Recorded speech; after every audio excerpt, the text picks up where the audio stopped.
मैंने वास्तव में अपना पूरा परिचय नहीं दिया है कि मैं यहाँ कैसे पहुँचा। लगभग 25 साल पहले मैंने यह किताब पढ़ी थी। मैं डेनमार्क में एक युवा था।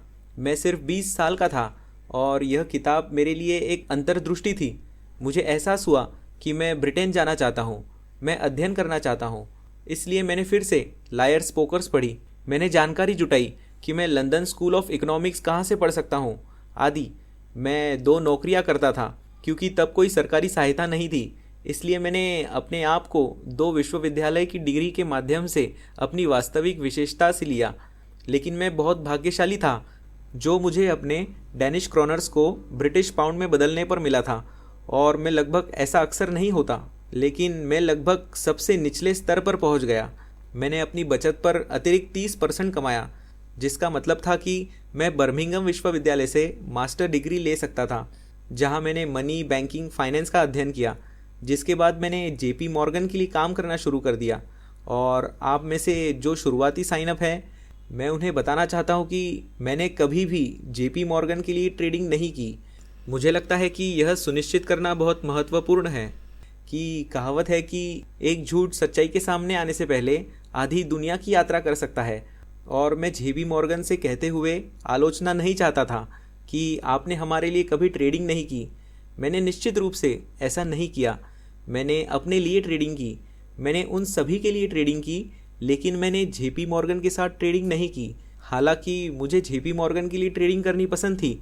मुझे लगता है कि मैं उनमें से कुछ के लिए बेहतर काम कर सकता था।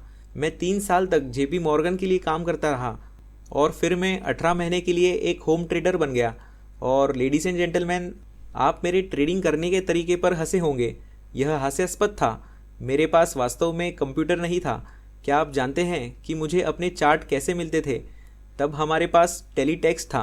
क्या आप पुरानी पीढ़ी के हैं जो यहाँ मौजूद हैं? क्या आपको टेलीटेक्स्ट याद है, जहाँ हम सिर्फ टेक्स्ट प्राप्त कर सकते थे? यह हमारे मोबाइल फ़ोन पर समाचार प्राप्त करने का एक अर्ली वर्जन था। वैसे हर तीसरे मिनट टेलीटेक्स्ट स्टॉक एक्सचेंजेस से कोट अपडेट करता था। इसलिए मैं हर तीसरे मिनट रिफ्रेश बटन पर बैठा रहता था। मैं इसे लिखता था और फिर मैं वास्तव में इसे हाथ से चार्ट बनाया करता था, जब तक कि एक दिन मेरे भाई को मुझ पर दया नहीं आ गई।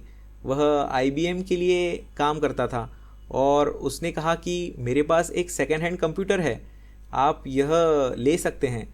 और मुझे आखिरकार एक कंप्यूटर मिल गया, लेकिन यह लंबे समय तक नहीं चला। परिणाम अनुमानित था। निश्चित रूप से यह अनुमानित था। मैं कभी भी कम बजट पर ट्रेडिंग करके पैसा नहीं कमा सकता था। और 18 महीने बाद मैंने financial spread Slater city index नामक एक कंपनी में ब्रोकर, एक एनालिस्ट, चीफ मार्केट स्ट्रेटेजिस्ट था 2009 तक, जब मैंने नौकरी छोड़ दी। और तब से मैं अपने लिए ट्रेडिंग कर रहा हूँ।